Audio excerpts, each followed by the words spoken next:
You ask Tiger to solve. This deals with linear equations with one unknown. The final result is x equals -5. Let's solve it step by step.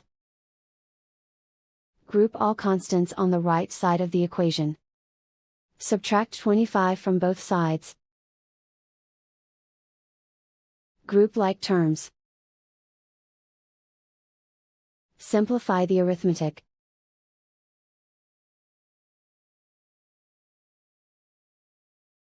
Isolate the x. Divide both sides by -3.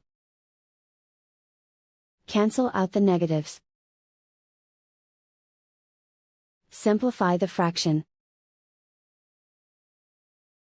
Move the negative sign from the denominator to the numerator. Find the greatest common factor of the numerator and denominator. Factor out and cancel the greatest common factor. And so the final result is x equals -5.